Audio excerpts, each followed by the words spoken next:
우리에게 주시는 축복의 말씀 누가복음 6장 38절입니다.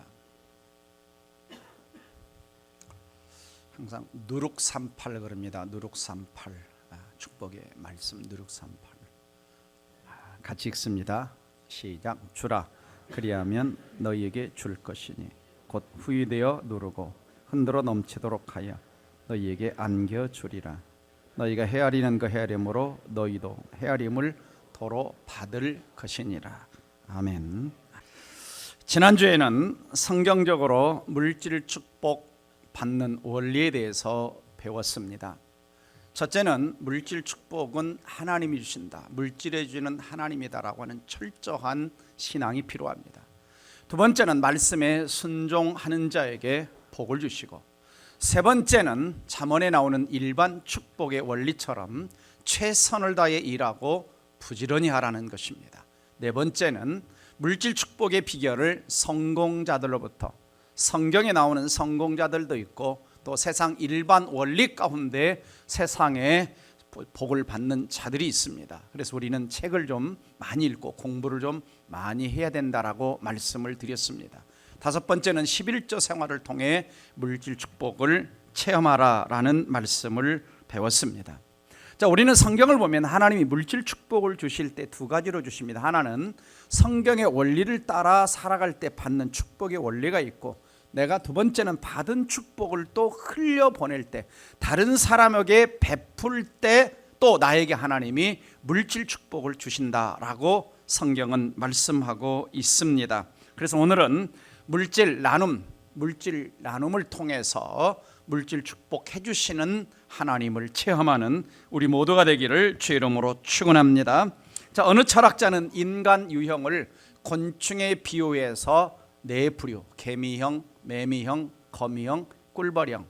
대충 알겠죠? 열심히 개미형은 자기 혼자 자기만 생각하고 일하는 형. 두 번째 매미형은 놀기만 하는 소비형. 그 다음에 거미형은 다른 사람 이렇게 줄쳐놓고 피 빨아먹는 그런 형이죠. 꿀벌형은 열심히 자기가 일해가지고 우리에게 건강 증진을 위해서 꿀을 나눠주는 네 종류의 사람이 있다라고 이야기를 합니다. 자, 나는 어떤 사람일까요? 하나님 백성은 꿀벌같이 나누고 베푸는 사람. 세상은 열심히 더 가져라라고 말할 때 우리 주님은 주라라고 우리에게 말씀하고 계시는 겁니다. 왜냐하면 성경의 원리, 또 하나님은 우리가 주는 것을 통해서 더 많은 물질 축복을 경험할 수 있다라고 성경은 가르치고 있습니다. 특별히 오늘 먼저 좀 나누고 싶은 것은 물질 축복을 받으려면 내가 왜 물질이 자꾸 빠져나는가, 왜 가난하게 되는가라고 하는 걸 좀 알 필요가 있습니다. 첫 번째는 먼저 하나님 나라를 구하지 않았기 때문입니다. 학개서 1장 6절 7절 보면 너희가 많이 뿌려도 수입이 적다, 먹어도 배부르지 못한다, 마셔도 흡족하지 못한다, 입어도 따뜻하지 못하다, 일꾼이 싹쓸 받아도 전대가 구멍난 것처럼 다 빠져나간다. 11절 그 이유가 뭐냐? 내 집은 황폐하였으되 너희는 각각 자기 집을 짓게 하여 빨랐음이라 라는 학개서를 통해서 말씀하시죠. 그래서 성전 지대가 놓였을 때 하나님 뭐라 말씀하시냐? 이제부터 너희에게 복을 주리라 라고 2장 10절 가면 말씀하시는 것을 볼 수가 있습니다. 그래서 내게 돈이 빠져나갈 때, 배가 부르지 않을 때 왜 빠져가는지 잘 생각해야 하는 것. 두 번째는 가난한 이유는 게을러서입니다. 일반 원리 지난번 말씀드렸죠. 게으른 자는 빈공이 강도같이, 군핍이 군사같이 온다고 있습니다. 세 번째는 부자 하나님께 구하지 않아서. 야고보 4장 2절에 말씀하죠. 너희가 얻지 못함은 구하지 아니하며 라고 말씀하고 있습니다. 네 번째는 11조를 도둑질했기 때문에 말라기 3장 8절 9절에서 사람이 어찌 하나님의 것을 도둑질하겠느냐? 너희가 나의 것, 곧 나의 것이 뭐냐? 11조와 봉헌물을 도둑질했다. 그래서 너희 온 나라가 나의 것을 도둑질하였으므로 저주를 받았다라고 말씀합니다. 다섯 번째는 축복받을 그릇이 아직 안 돼서. 그래서 누가복음 16장에서 지극히 작은 것에 충성되는 큰 것에 충성되고 불의한 재물에 충성하지 아니하면 누가 참된 것으로 너희에게 맡기겠느냐라는 이야기를 합니다. 게리 리버만이라고 하는 사람이 책을 썼는데요, 부자의 꿈을 이룬 10여 명의 보통 사람들이라고 하는 책 속에서 부자가 된 사람들의 공통된 고백은 부 자체보다 감당할 자격, 부를 감당할 그릇이 중요하다는 것입니다. 돈에는 영적인 의미가 담겨 있기 때문에 어떻게 관리하고 어떻게 나누고 사용하는가를 먼저 받기 전에 배우라. 받기 전에. 그래서 어릴 때부터 경제 교육과 절약 습관을 배우고, 그다음에 남과 다른 사람과 다른 아이디어를 갖고, 또 스트레스를 관리와 끈기를 가지며 돈 자체보다 왜 돈을 주시는가, 삶의 목적과 가치에 대해서 먼저 고민을 해야 한다고 이야기합니다. 자, 오늘 본문으로 돌아가서 누가복음 6장 38절 다시 한번 읽습니다. 시작. 주라 그리하면 너희에게 줄 것이니 곧 후이되어 누르고 흔들어 넘치도록 하여 너희에게 안겨주리라. 너희가 헤아리는 그 헤아림으로 너희도 헤아림을 도로 받을 것이니라. 자, 이 구절을 좀 암송하시기를 바랍니다. 먼저 주라 그럽니다. 주라 그러면 조건이 달린 게 있죠. 조건입니다. 주라 명령형입니다. 현재 명령형이. 현재 명령형이라고 하는 것은 계속해서 주라, 한 번만 나눠주지 말고 계속해서 나눠주라. 그리하면 너희에게 하나님이 주신다 그럽니다. 어느 정도로 주시냐, 곧 후히 주신다. 후히. 그 다음에 꽉꽉 눌러서, 시장 가면 그러죠. 좀 눌러서 주세요 그러죠. 흔들어서 주세요. 빈틈없이. 그만 흔들어 넘치도록 하여 너희에게 안겨주리라. 너희가 헤아리는 그 헤아림으로.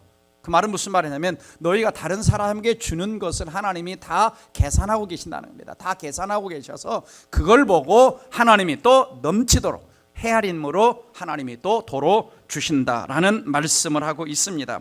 다시 한번 보면은 후이되어 누른다라고 하는 말은 부족함 없이 흔들어 빈틈없이 채워서 가득하게 넘치도록 흘러 넘칠 만큼. 그러니까 우리 하나님은 우리가 물질 축복 원리를 통해서 복을 받지만 주는 것을 통해서도 물질 축복을 그냥 주는 것이 아니라 흔들어 넘칠 만큼 주신다고 약속하고 계십니다. 자, 그러면 성경에 물질 축복 흘러 넘치는 것을 통해서 받는 구절의 몇 가지 좀 읽어보겠습니다. 사도행전 20장 35절 시작. 범사에 여러분에게 모범을 보여준 바와 같이 수고하여 약한 사람들을 돕고 주 예수께서 친히 말씀하신 바 주는 것이 받는 것보다 복이 따심을 기억하여야 할지니라. 그렇죠. 바울이 모범을 보이면서 수고해서 자기가 노동을 해서 약한 사람들을 도왔다. 그래서 주는 것이 받는 것보다 복이 있다라는 말씀을 하고 있습니다. 잠언 11장 24절 25절 읽습니다. 시작. 흩어 구제하여도 더욱 부하게 되는 일이 있나니 과도히 아껴도 가난하게 될 뿐이니라. 구제를 좋아하는 자는 풍족하여질 것이요 남을 윤택하게 하는 자는 자기도 윤택하여. 흩어 구제하면 줄어들 것 같은데 더욱 부하게 된다. 과도히 아낀다고 해서 이게 불어나는 게 아니라 가난하게 될 수 있다. 그래서 구제, 남을 돕는 것을 좋아하는 자는 더 풍족해지고 다른 사람의 삶을 윤택하게 하는 자는 그 사람도 하나님이 윤택하게 해주신다라고 약속하고 있습니다. 잠언 19장 17절 또 있습니다. 시작. 가난한 자를 불쌍히 여기는 것은 여호와께 꾸어드리는 것이니 그의 선행을 그에게 갚아주리라. 내가 가난한 사람들을 도와주었는데 그것을 하나님께 구워주는 거라고 말합니다. 그러면 하나님이 기억하시고 갚아주신다라고 말씀하고 있죠. 디모데전서 6장 18절 19절입니다. 시작. 선을 행하고 선한 사업을 많이 하고 나누어 주기를 좋아하며 너그러운 자가 되게 하라. 이것이 장래에 자기를 위하여 좋은 터를 쌓아 참된 생명을 취하는 것이라. 선을 행하라 그러죠. 선한 사업, 복음 사업, 하나님 나라 이런 것들을 위해서 나눠주기를 좋아하면 자기를 위해 장래에 좋은 터를 쌓는 것이다. 이사야서 58장 7절에서 9절입니다. 시작. 줄인 자에게 내 식물을 나눠주며 유리하는 빈민을 내 집에 들이며 벗은 자를 보면 입히며 그리하면 내 빛이 아침같이 비칠 것이며 내 치료가 급속할 것이며 내 의가 내 앞에 행하고 여호와의 영광이 내 뒤에 호위하리니 내가 부를 때는 나 여호와가 응답하겠고 내가 부르짖을 때에 말하기를 내가 여기 있다 하리라. 가난한 자 어려운 자를 불쌍히 여길 때 도와줄 때에 치료가 급속하게 임하고 하나님께 우리가 기도할 때 응답을 신속히 하신다라는 약속을 하고 계십니다. 그래서 성경에도 보면은 베푼 자에게 하나님이 주시는 축복이 여러 건이 나오는데요. 열왕기상 17장에 보면은 사르밧 과부는 이제 조금 남은 가루와 기름을 가지고 자기 자식과 마지막 식사를 해야 되는데 엘리야 선지자가 와서 그거 나에게 대접해라 라고 이야기를 합니다. 그래서 그걸 가지고 대접을 했을 때 가뭄이 끝날 때까지, 흉년이 끝날 때까지 가루와 통에 기름병에 기름이 마르지 않는 기적을, 초자연적인 기적을 체험하죠. 그 다음에 열왕기하 4장 8절 이하에 보면 수넴 여인이 엘리사가 늘 가다가 자기 집에 들리면 잠자리를 제공하고 침대와 먹을 것과 공부할 이런 것을 다 제공을 합니다. 그런데 그 가정에 자녀가 없어요. 그러자 엘리사 선지자를 통해서 내년 이맘때에 아들이 있으리라, 자녀를 낳는 기적을 체험하게 되죠. 요한복음 6장 오병이의 사건을 우리가 잘 압니다. 한 어린 소년이 오병이 보리떡 5개 물고기 2마리를 드렸을 때에 축복의 통로가 되어 5,000명이 먹고 12광주리가 남는. 그리고 사도행전 9장에 보면 도르가라고 하는 여인이 있습니다. 이 사람은 가난한 사람들을 돕고 옷을 자기 손으로 손수 지어가지고 어려운 사람들을 많이 도왔는데 갑자기 그 죽음을 맞이하게 되죠. 죽음을. 근데 이제 베드로 사도를 통해서 기도할 때 죽음에서 살아나는 기적을 체험하는 것을 볼 수가 있습니다. 이처럼 성경은 공통적으로 나누고 베푼 자들을 더 많이 하나님이 축복해 주시는 기적을 경험하는 이야기를 하고 있습니다. 그래서 고린도후서 9장 6절에서 6절 8절에 이렇게 말씀하죠. 같이 읽습니다. 이것이 곧 적게 심는 자는 적게 거두고 많이 심는 자는 많이 거둔다 하는 말이로다. 하나님이 능히 모든 은혜를 너희에게 넘치게 하시나니 이는 너희로 모든 일에 항상 모든 것이 넉넉하여 모든 착한 일을 넘치게 하게 하려 하심이라. 자, 이게 왜 바울이 이 말을 고린도 교회에 하고 있냐면 예루살렘 교회가 흉년이 들어 너무 어려운데 이 고린도 교회가 자기네들도 먹고 살기 힘든데 힘에 지나도록 구제헌금을 해줍니다. 구제헌금을 해주면서 적게 심는 자는 적게 거두고 많이 심는 자는 많이 거둔다. 그래서 은혜를 너희에게 넘치게 한다. 착한 일을 넘치게 한다. 이 축복의 말씀을 하고 있는 것을 볼 수가 있습니다. 자, 유대인들은요, 지난주에도 유대인 이야기를 했지만, 자, 처음 경제 교육을 시킬 때 이제 6살이 아니고 6개월이 되면서부터 시킨다고 합니다. 그래서 이제 유대인 가정에는 뭐가 있냐면 저 가정마다 체다카라고 하는 통이 있어요. 체다카라는 상자가 있습니다. 이 체다카라고 하는 것은 기부를 위해 돈을 모으는 저금통과 같은 것인데 이 체다카라는 뜻은 의로운 나눔이라는 뜻입니다. 가정마다 이게 있어요. 그래서 이제 아이들에게 6개월 될 때부터 이제 자기 엄마가 아빠가 동전을 쥐어주면 거기에 넣는 훈련을. 그리고 이제 이 아이가 이제 소통이 되기 시작을 하면은 용돈을 주면서 뭐라고 가르치냐? 첫 번째는 하나님께 드릴 거다. 두 번째는 다른 사람 이웃을 나눌 거다. 그 다음에 세 번째 너를 위해 써야 된다. 그러니까 가장 먼저 하나님께 드리고 두 번째 이웃을 위해 나누고 세 번째 너를 위해 써라. 그러니까 먼저 하나님과 이웃에게 나누는 것을 가장 먼저 아이들에게 이 체다카라고 하는 것을 통해서 늘 가르치는 거예요. 유대인 가정에는 모두가 다 이 체다카 박스가 있다고 합니다.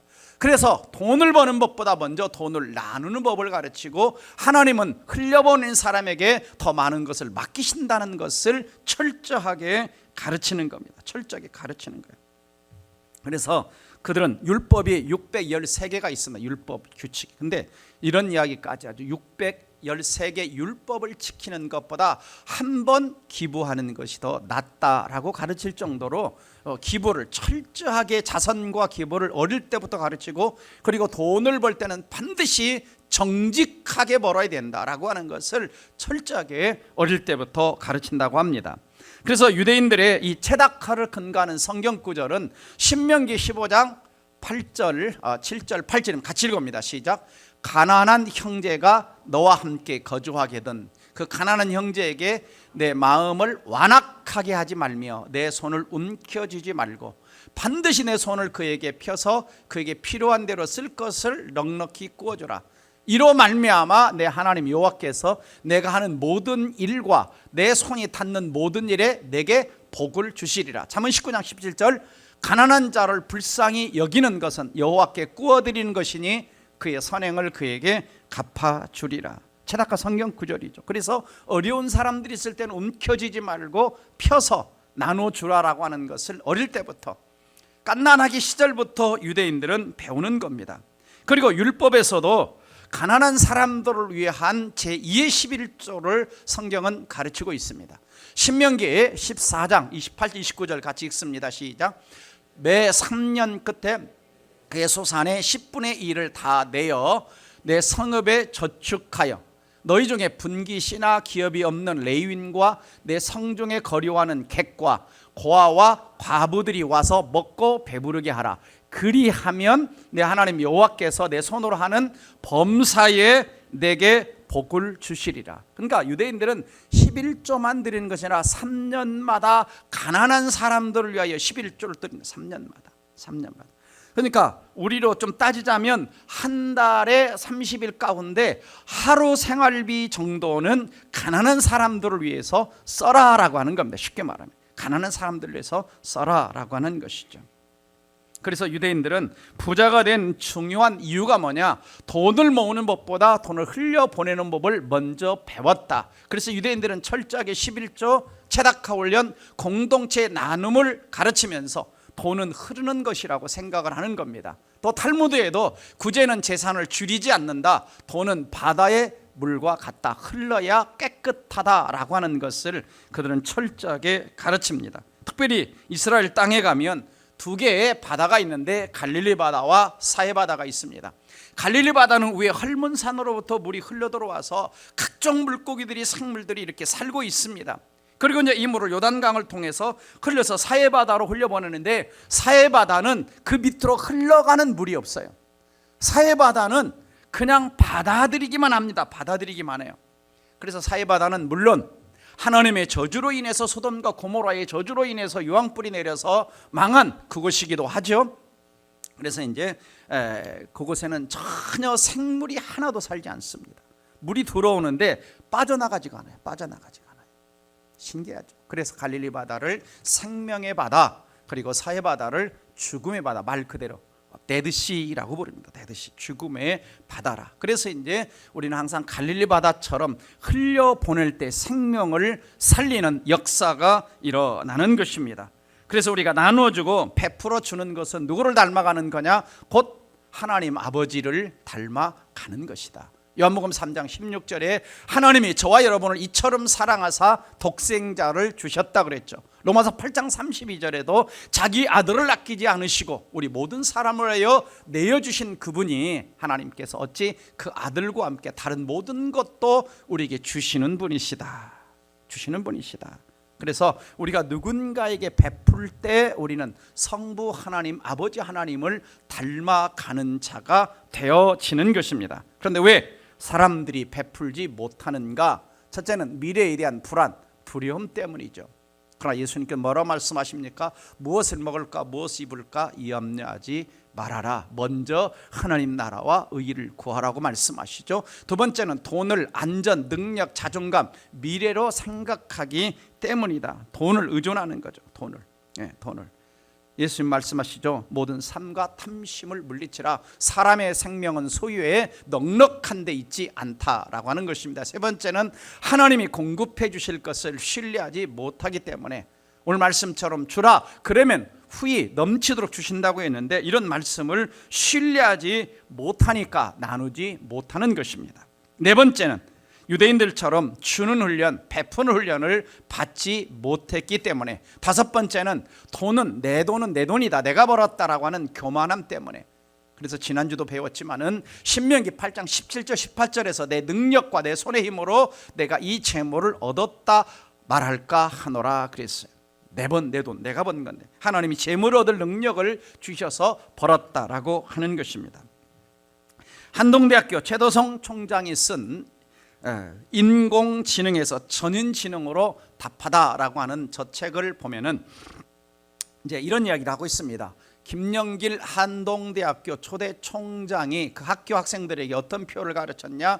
공부해서 남주자, 공부해서 남주자라고 하는 것을 가르칩니다. 이것을 뭐라고 부르냐면 공헌지능, 엔게이지먼트 인텔리전스라고 공헌지능을 가르친 겁니다. 공헌지능이라는 것은 학습된 배움과 지식을 이웃에게 나누는 활동, 베푸는 활동, 사회 공헌 활동. 그래서 이제 그 학교는, 한동대학교는 수많은 학교 내, 학교 밖에, 그 다음에 아울리치를 통해서 또 선교지를 통해서 이런 걸 학생 때부터 자기들이 배운 것을 가지고 다 돕는, 베푸는, 나누는 이러한 이제 훈련을 학생들에게 시키는 겁니다. 그래서 우리 젊은이들 가운데, 우리 청소년들 가운데 한동대학교도 많이 가시기를 바랍니다. 제가 보니까 참 내용을 보니까 서울대학교 나아 보여요. 인성이, 신앙이 훨씬 나아 보여요. 제가 이렇게 책을 읽어보면 참 멋지게 가르치고 있습니다. 또 이 공부에서 남주자라고 하는, 이 공부에서 남주자 하는 이 표가 어떻게 이제 또 확산이 됐냐? 벌어서 남주자라고 하는 표로 이렇게 남게 되었다고 합니다. 그래서 이 책을 보면 6.25 한국전쟁 때 월남해서 내과병원을 운영했던 고 장응복 장로님, 장의원을 했는데 평생 그분이 이제 113억 원을 모았는데 이 모든 것들을 한동대학교에 기부하고 세상을 떠났다고 합니다. 그리고 초대 총장님이었던 김영길 총장님도 공부해서 남주자라고 하는 걸 실천하기 위해서 자기의 모든 전 재산을 학교에 기부하고 떠나셨다라고 이야기합니다. 자, 예전에 여러분 텔레비전 드라마 가운데 기억 안 나시겠지만 오래됐습니다. 흥분의 박 터졌네. 옛날 분들은 좀 기억하실 거예요. SBS에서 드라마로 나왔었죠. 이 드라마를 만든 제작자의 두 가지 목적이 있었다고 합니다. 첫째는 남의 것을 빼앗지 말자, 둘째는 남에게 베풀며 살자라고 하는 겁니다. 그러니까 오늘날 놀부심보같이 남의 걸 자꾸 이렇게 빼앗고 정당히 노력하는 이런 사람들에게 좀 교훈을 하고, 그 다음에 이제 돈을 좀 가졌으면 나 혼자만 잘 사는 개인주의, 이기주의자가 아니라 좀 다른 사람에게 베풀고 나누면서 이걸 일깨우기 위해서 제작을 했다라고 이야기를 하고 있습니다. 그러면 어떤 사람이 잘 나누는 삶을 살아갈 수 있을까라고 하는 겁니다. 어떤 사람이? 첫째는 크리스찬들 가운데 하나님으로부터 구원의 은혜와 사랑을 깊이 체험한 사람입니다. 구원의 은혜와 하나님의 사랑을 깊이 체험한 사람. 그래서 요한일서 4장 19절에 우리가 사랑하면 그가 먼저 우리를 사랑하셨다. 그러니까 내 안에 나 같은 죄인, 허물과 죄로 죽었던 죄인을 살려주신 하나님의 사랑과 십자가의 감격이 있는 자가 나눌 수 있는 겁니다. 나눌 수 있는 거예요. 그래서 나눔은 의무가 아니라 하나님의 사랑에 대한 반응이라고 할 수가 있습니다. 두 번째는 자족할 줄 아는 사람입니다. 디모데서 6장 6절에 자족하는 마음이 있으면 경건 생활은 큰 이익이 있다. 자족하는 생활이 뭐냐? 그 다음에 쭉 7절부터 읽어보겠습니다. 시작. 우리가 세상에 아무것도 가지고 온 것이 없음에 또한 아무것도 가지고 가지 못하리니 우리가 먹을 것과 입을 것이 있은즉 족한 줄로 알 것이니라. 부활이 하는 자들은 시험과 올무와 여러 가지 어리석고 해로운 욕심에 떨어지나니 곧 사람으로 파멸과 멸망에 빠지게 하는 것이라. 돈을 사랑함이 일만하게 뿌리가 되나니 이것을 탐내는 자들은 미혹을 받아 믿음에서 떠나 많은 근심으로써 자기를 찔렀도다 그랬죠. 족한 줄로 먹을 것과 입을 자족하는 마음이 있어야 된다. 자족하는 마음이 있어야 된다. 그래서 돈을 사랑하는 것, 그러니까 돈을 사랑한다라고 하는 것은 하나님보다 돈이 1번이 되는 겁니다. 돈 하다 보니까 믿음에서 떠난다라고 말씀하고 있습니다. 제가 이 말씀을 준비하다가 어느 글에 이런 이야기가 있더라고요. 어느 교회 장로님께서 돈이 참 많이 있었어요. 그리고 이제 아주 인자하고, 이 장로님이 이제 교회 게시판에다가 광고를 했습니다. 뭐라고 광고했냐? 누구든지 자기 인생에 대해서 만족하게 여기고 스스로 가장 행복하다고 생각되는 사람은 이번 주일 새벽 2시까지 교회로 오시면 1,000만 원씩 드리겠습니다. 사람들이 왔을까요? 안 왔을까요? 그래서 사람들 그 장로님은 평소 돈도 많고 존경받는 분이니까 저분의 말씀은 진짜겠지 하고 새벽 2시에 많은 사람이 왔어요. 그래가지고 저마다 이제 자기가 만족하다는 이야기를 합니다. 저는 제가 하는 일과 우리 가족에 대해서 대단히 만족하고 있습니다. 저는 직장 동료들에게 만족하고 아주 행복합니다. 표정을 지으면서 합니다. 그런데 이제 장로님을 만나고 나오는 사람들마다 얼굴이 홍당무가 되어 나오는 거예요. 그래서 이제 장로님이 한 사람씩 불러서 이제 귀에다 대고 이렇게 얘기했대요. 당신이 그토록 인생에 대해서 만족한다면 뭐 때문에 꼭두 새벽에 돈 1,000만 원 받으라고 여기 나왔습니까? 욕심이 있었다는 거예요. 욕심이. 그래서 그냥 자, 그렇죠. 우리가 참 자족하는 마음이라는 게 이게 쉽지가 않습니다. 가진 자는 더 가지고 싶은 그런 마음들이 인간에게 있는 거죠. 세 번째는 돈의 주인이 하나님이요 나는 청직이라는 믿음이 있어야 잘 나눌 수가 있습니다. 지난주도 배웠던 것처럼 땅과 거기 충만한 것과 세계 그 가운데 사는 자들은 다 여호와의 것이라고 시편 24장 1절에 말씀하고 있죠. 우리는 뭡니까? 청직이죠. 청직. 관리인입니다. 관리인이에요. 그래서 나눔과 베품은 우리가 뭔가를 줄어들고 빼앗기는 것이 아니라 하나님이 주신 것을 하나님이 뜻대로 사용하는 것이다 라고 하는 것이죠. 그래서 역대상 29장을 보면 다윗이 솔로몬 그 성전을 위해서 많이 저축하고 하나님께 드리지 않습니까? 그때 뭐라고 고백하느냐? 하나님께서 주신 거 하나님께 드렸을 뿐입니다. 이런 고백을 하는 것을 알 수가 있습니다. 네 번째는 하늘나라 상급을 바라보는 믿음이 있어야 된다. 마태복음 6장 20절에 너희를 위하여 보물을, 물질에 대한 이야기를 쭉 하시는 겁니다. 예수님이 보물을, 물질을 하늘에 쌓아두라 라고 말씀하고 있죠. 그래서 세상에 쌓은 재물은 언젠가는 사라집니다. 죽을 때 여러분 통장 싸들고 가는 게 아니죠. 저에게 철학 하나가 있습니다. 내가 쓴 돈이 아닌 것은 내 돈이 아니다. 내가 쓴 돈만이 내 돈이다 라는 철학이 있어요. 아무리 통장에 억만금을 쌓아도 내가 안 쓰는 것은 내 돈이 아니다 라는 거죠. 쓰고 가야 됩니다. 쓰고 가야 돼요. 그래서 하나님 나라를 위해서 사용된 것은 남는다라고 말씀하고 있죠. 그래서 물질을 이렇게 흘려보내고 나누는 자에게 하나님이 축복을 주시는데 조금 전에 말씀처럼 넘치도록 물질 축복을 주신다고 그래서 물질 축복을. 그래서 주라 그러면 후히 되어 누르고 흔들어 넘치도록 너에게 안겨주리라. 흔들어 넘치도록. 너희가 베푸는 만큼 나도 너희에게 더 넘치도록 베풀어 줄 것이다 약속하고 있습니다. 여러분 이 말씀 믿습니까? 아멘을 좀 크게 하셔야죠. 말씀을. 이제 말씀을 믿는 거하고 행하는 건 좀 다릅니다. 그 다음에 두 번째는 축복의 통로로 쓰임받게 되죠. 그래서 우리가 베세다 광야에서 조금 전에 말씀드렸지만 보리육다섯개 물고기 2마리 드린 이 어린 소녀는 정말 5,000명이 먹고 12광주리가 남는 축복의 통로로 자기가 드린 작은 헌신이 예수님의 손에 들려지자 기적이 일어나서 수많은 사람들의 배고픔을 해결하는 축복의 통로가 되는 것입니다. 작년도에 세계 100대 대학 순위 1위가 MIT 매사추세츠 공대입니다. 공대 미국에 있는 거죠. 그 다음에 2위가 영국의 런던 칼리지, 3위가 영국에 있는 옥스퍼드, 4위가 하버드입니다. 하버드. 5위가 영국에 있는 캠브리지고 6위가 우리 지난번에 우리 아이들이 갔던 캠브리지라고 합니다. 캠브리지. 작년 통계로. 서울대학교는 몇이나 될까요? 보니까 31위로 나오더라고. 인터넷을 쳐보니까 31위. 특별히 이제 이 가운데 보스턴에 있는 하버드 유니버시티가 있습니다. 이 학교의 설립자가 누구냐? 존 하버드라고 하는 사람입니다. 억만금을 투자한 게 아니라 아주 작은 많지 않은 돈을 투자해서 뭘 만들었냐? 원래는 신학교로 만들었어. 신학교. 그러니까 목회자 양성하는 학교로 만들었어요. 그래서 그 학교 정문에 설립 목적이 이렇게 기록되어 있습니다. 학문을 발전시켜 이것을 자자손손에게 영원히 전해주며 장차 교회가 학문을 배우지 못한 목회자에게 맡겨지는 일이 없도록 해야 한다. 그러니까 아마 그 당시에 제대로 못 배운 목회자들이, 배우지 못한 사람들이 목회자를 했던 것 같아요. 그래서 이제 목회자 양성을 위한 학교로 하버드라고 하는 사람이 자기 돈을 투자해서 하버드 학교를, 대학교를 세운 겁니다.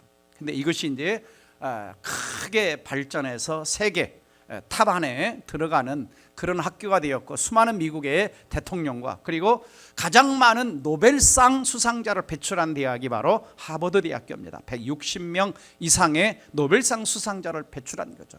그러니까 한 사람이 이렇게 다음 세대를 위하여 헌신하고 투자했을 때 얼마나 그 후손들이 그 많은 축복을 누릴 수 있는가를 역사는 우리에게 교훈해 주고 있는 것입니다. 그래서 우리 동백산하에 계신 분들도 다음 세대를 위해서 많이 투자하시기를 주의 이름으로 축원합니다. 그래서 동백산하교회는 특별히 교회 예산의 가장 많은 부분을 우리 다음 세대를 위해서 투자를 하고 있습니다. 그래서 2월 우리 3월 초 지난주까지 우리 다음 세대를 위하여 들어간 돈이 한 8천만 원 정도가 들어갔습니다. 그래서 계속해서 우리 다음 세대를 위해서 또 쓰고 또 쓰고 또 쓰고, 그럼 하나님이 어떻게 하겠어요? 더 주시고 더 주시고 더 주시고 그럴 줄 믿습니다. 네. 그래서 혹시 장학금 못 받으신 분 계시면 얘기해 주시기 바랍니다. 네. 그 다음에 세 번째는 하나님이 상급을 주시죠. 상급을. 잠언 25장 같이 읽어봅니다. 시작. 내 원수가 배고파하거든 식물을 먹이고 목말라 하거든 물을 마시오라. 그리하는 것은 핀수스로 그의 머리에 놓는 것과 일반이요 여호와께서는 내게 상을 주시리라. 참 원수를 먹이라고 합니다. 원수를. 참 우리 주님은 대단하죠. 그래서 예수님을 성자라고 하는 것은 뭐냐면 산상순, 이게 이제 상상순과 연결되는 겁니다. 그래서 하늘나라 상급이 있다라고 말씀합니다. 그러면 우리가 어떻게 다른 사람에게 줄 수 있을까요? 첫째는 하나님 우리에게 누구에게 주라고 요청하실 때, 그러니까 지난주도 말씀드렸죠. 누군가에게 하나님이 내적인 음성으로 주라라고 말씀할 때가 있습니다. 누군가에 주라, 누군가에 주라. 그래서 지난번에 제가 엘림교회 얘기했잖아요. 저 이양림 목사님에게 미국에 있는 어떤 분이 예배당을 줘야 되는데 8억을 갖다 줘라, 주차장을 사야 되는데 3억을 줘드려라, 이렇게 하나님 지시하실 때가 있어요. 하나님이. 그럴 때 이제 우리가 무시하지 말아야 됩니다. 내적인 하나님 음성 누구에게 줘라라고 했을 때는 내 주머니를 털어서 이제 저희 집에서는 그걸 가장 잘하는 사람이 누구냐면 저보다는 사모님입니다. 사모님. 그래서 사모님 손에는 돈이 있으면 항상 금방 떨어져요. 금방 떨어져요. 그걸 너무 잘하셔가지고 너무 빨리 없어집니다. 빨리 없어져요.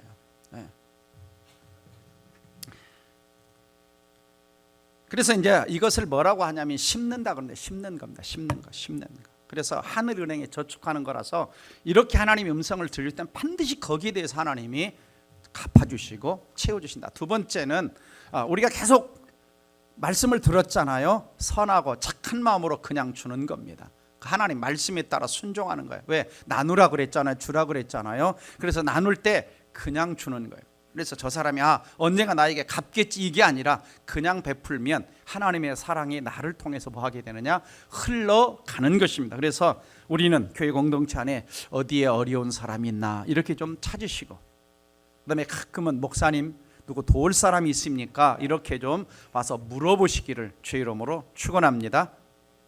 아멘. 여기서밖에 안 들려요.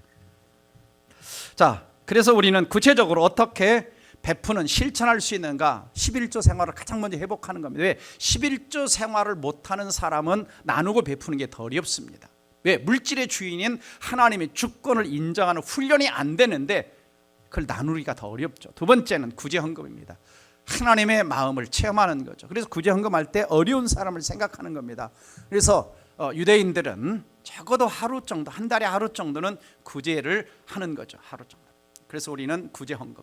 세 번째는 자녀 용돈을 줄 때 유대인들처럼 체다카 훈련을 좀 하라는 거죠. 그래서 먼저는 하나님을 생각하고 이웃을 생각하고 자신을 제일 나중에 생각하는 드리는 훈련을 하라. 그리고 네 번째는 선교 헌금을 우리가 드리는 겁니다. 하나님 나라 확장에 참여하는 것이죠. 궁극적으로 우리가 선교 헌금을 흘려보내는 것은 그들을 통해서 하나님 나라가 확장되는 일에 쓰여지는 겁니다. 그래서 교회 주보를 보면은 우리 헌금 명단이 나오는데, 어떤 분들은 매달 이렇게 구제헌금, 선교헌금 드리는데, 어떤 분은 1년 내내 한 번도 구제헌금, 선교헌금 관심 자체가 없어요. 그 말은 뭐냐? 내 안에 주님의 십자가에 대한 사랑이 식어버린 겁니다. 그래서 우리는 좀 하나님 앞에 드리는 훈련을 유대인들처럼 할 때 줄어드는 것이 아니라 하나님이 더 채워주신다. 그래서 한국에 현이라고 하는 사람이 있습니다. 우리가 보통 그 사람을 기부천사라 부릅니다. 독실한 크리스찬이죠. 그래서 작년까지 개인 누적 기부가 60억 원 이상이라고 합니다. 개인 돈 내는 게 어디서 기부받아서 낸 거 말고. 그래서 기부 마라톤을 해마다 하죠. 그래서 작년에만 19,000명이 참여해가지고 23억 원을 기부를 합니다. 헤비타트에. 그래서 독립유공자 우선 17채 집을 지어주고, 그 다음에 이제 어린이 르게릭 병원을 재활병원을 세워가지고 거기에 얼마를 모았냐? 200억 원 이상을 모았어. 200억 원. 그래서 이제 병원을 지어서 아이들을 또 돕는 일. 그 다음에 매일 자기 삶에서 아내와 함께 결혼하면서부터 약속을 했대요. 아내와 함께 약속을 해서 매일 1만 원씩 기부를 하자. 매일 1만 원씩. 그리고 잊어버리지 않는 거. 누군가 어려운 사람을 돕기 위해서 매일 결혼 직후부터. 그리고 1년에 유튜브 수입이 약 1억 정도가 되는데 그 모든 전액을 또 기부를 한다고 합니다. 그 외에도 컴패션이라는 단체가 있습니다. 컴패션이라고 하는 단체는 이 과거에 우리나라가 참 어려울 때에 미국이나 외국에서 원조를 많이 받아서 우리나라 6.25 전쟁 이후에 한 70년대까지도 어려운 사람들을 외국 사람들이 많이 도와주었습니다. 그래서 특별히 우리나라에 컴패션이 생기기 전에 월드비전이라고 하는 선명회라고 하는 단체가 있었죠. 이런 단체를 통해서 많은 아이들에게 도움을 줬습니다. 저도 지나놓고 보니까 고등학교 때 제가 고등학교를 못 다녔잖아요. 못 다니고 방송통신고등학교였는데 직장을 다녔습니다. 그때 제가 다녔던 직장이 나중에 보니까 그때는 잘 어려가지고 몰랐어요. 나중에 보니까 그게 월드비전 선명회라고 하는 단체였습니다. 그래서 제가 무슨 일을 했냐면 미국에서 이제 주로 미국의 사람들이 5불, 10불, 그 당시 5불, 10불이면 굉장히 컸습니다. 왜냐하면 알사탕 하나 1원이었을 때니까. 그때도 저기 1불이면 800원이었습니다. 1불이 우리나라 돈으로 800원이 그 당시도 70년대 중후반에. 그래서 이제 보내주면은 제가 이제 그 아이들이 필요한 걸 물어가지고 학용품이나 옷을 사서 이 아이들을 이제 주고, 그 다음에 그걸 사진 찍고 아이들이 고맙다고 편지를 써서 이제 후원자들한테 보내주는 그 일을 제가 한 2, 3년 동안 고등학교 때 했던 기억이 있습니다. 그게 이제 월드비전이었죠. 월드비전. 그런 단체에서 돕는 일들을 많이 했는데, 오늘날 이제 이게 우리나라가 이제 잘 사는 나라가 됐기 때문에 이제는 월드비전이라든지 또 이 그 기아 그 단체라든지 또 이제 그 컴패션 같은 단체를 통해서 외국에 지금은 많이 돕고 있는, 우리나라가 지금 이제 미국 다음으로 전 세계 가난한 아이들을 가장 많이 돕는 국가가 대한민국이 됐습니다. 미국 다음으로 지금 우리나라가 많이 이런 단체들을 통해서 아이들을 많이 후원하고 있죠. 그래서 저희 교회도 언젠가 이제 컴패션이라는 단체를 좀 초청해서 우리가 좀 이야기도 좀 듣고 우리 성도들이 결단을 해서 한 명씩 좀 이제 한 가정에 한 명씩 3만 원, 5만 원씩 한 달에 좀 흘려 보내는 이런 이제 일들을 계획을 하고 있습니다.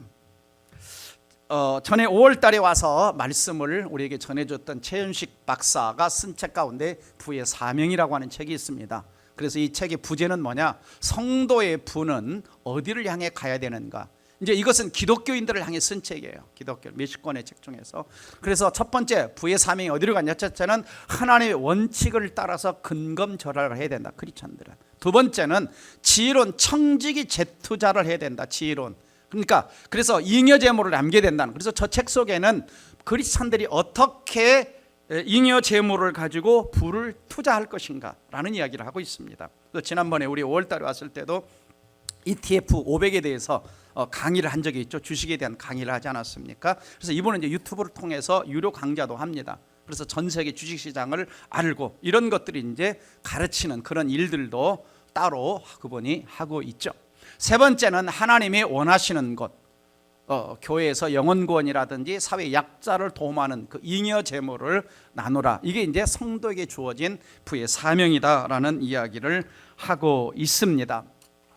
자, 우리가 역사 속에 보면은 록펠러라고 하는 사람을 다 기억을 합니다. 부자다 그러죠. 부자다. 20세기의 가장 전 세계 큰 부자 중에 하나 이렇게 기억하죠. 독실한 기독교 어머니가 신자였습니다. 그래서 그 어머니 이 엘리자 록펠러는 이 록펠러에게 어릴 때부터 가르쳤어요. 하나님께 항상 먼저 드려라. 그러면 하나님이 내 삶을 책임지신다. 그래서 이제 16살 때 첫 월급 1.5불을 받았을 때 0.15 11조를 드립니다. 네. 그러면서 그가 나중에 이 평생 이 원칙을 지켰다고 하는데 나중에 이 고백을 해요. 나는 첫 월급에서 11조를 드리지 않았다면 첫 100만 달러에서 드리지 않았다면 100만 달러에서도 11조를 드리지 못했을 것이다. 하나님은 내게 돈을 맡기셨다. 나는 그것을 관리하는 청지기일 뿐이다. 사실 한때 그는 뭐냐면 돈을요 좀 무차별적으로 돈을 벌었습니다. 그래서 비난을 굉장히 많이 받았어요. 비난을. 그래서 언제 이분이 돈을 많이 벌었냐면 하나는 석유 사업을 해가지고 돈을 많이 벌었고 무기사업. 특별히 이제 2차 대전 때 대통령들과 연결이 되어가지고 어마어마한 이 무기 수입의 70%를 이 사람이 벌어들입니다. 그래서 욕을 많이 얻어먹었어요. 유대인들은 많이 얻어먹었어요. 아마 요즘에도 이제 이 러시아, 이 이스라엘과 이란 이제 전쟁이 터졌는데 이때 이제 돈을 가장 많은 버는 회사들이 군수회사들입니다.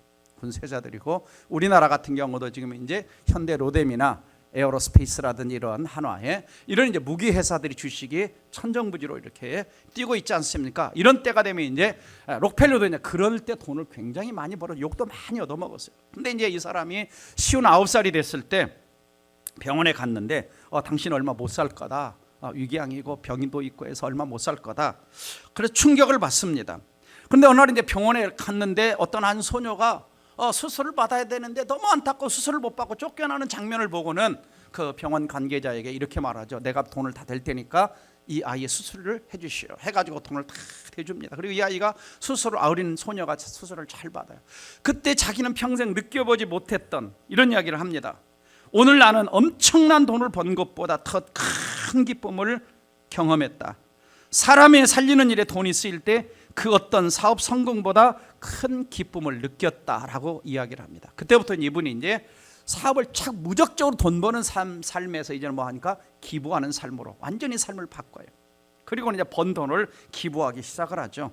그 당시로 따져서 20조 원을 기부를 합니다. 그 당시로 따져서는 그 당시 기부한 사람 중에서는 가장 많은 기부를 한 사람이 록펠러였다. 시카고 대학을 세우고 의료재단을 세우고 그 다음에 록펠러 파운데이션 이렇게 이제 후원하는 재단을 세워가지고 수많은 질병 퇴치, 세계 이 보건, 교육 이런 데 이제 쓰는 사람으로 변한 거죠. 그래서 록펠러는 이제는 돈을 쌓는 사람이 아니라 돈을 흘려보내는 하나님의 축복의 통로가 되었다라는 이야기를 하고 있습니다. 조한 웨슬리는 이런 이야기를 하죠. 3가지. 가능한 한 많이 벌어라. 여러분 앞으로 좀 돈을 좀 많이 버시기를 바랍니다. 아멘을 안 하시네. 그러면 그냥 적당히 사세요. 성경 원칙을 따라서 좀 책도 읽고 공부도 좀 하세요. 왜? 돈 버는 게 중요하잖아요. 그래서 열심히 좀 공부 좀 해가지고 주식하려고 하는 사람 무조건 주식하면 개미들은 90%가 돈을 잃어버립니다. 최소한 10년에서 20년 해야 돈을 벌기 시작합니다. 개미들은. 그러니까 무조건 하시면 잃어버립니다. 잃어버려요. 그러니까 공부를 해야 돼요. 그래서 최소한 10년을 해야 됩니다. 10년. 두 번에 가능한 한 많이 전략하라. 사치, 허영, 낭비를 금지하고. 마지막으로는 가능한 한 많이 나누고 가난한 자와 하나님의 일에 써라라고 말합니다. 그래서 이 요한 웨슬리는 자기가 어려울 때 30파운드를 가지고 생활을 했다고 그래요. 30파운드. 근데 돈이 많이 있을 때도 자기는 똑같이 30파운드를 가지고 근검절약하며 나머지를 다 흘려 보냈다는 고백을 하고 있습니다. 말씀을 맺습니다. 물질 나눔을 통해 물질 축복 하나님을 체험하시기를 주의 이름으로 축원합니다.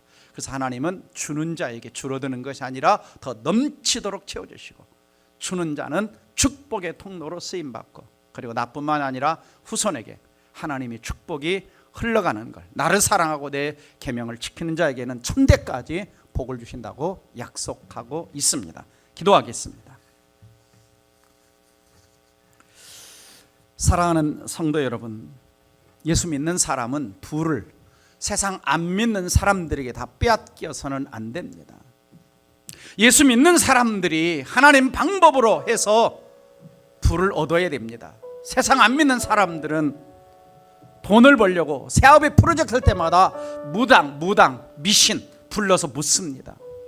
하나님 백성들은 더 철저하게 하나님을 의지하는 믿음이 필요합니다.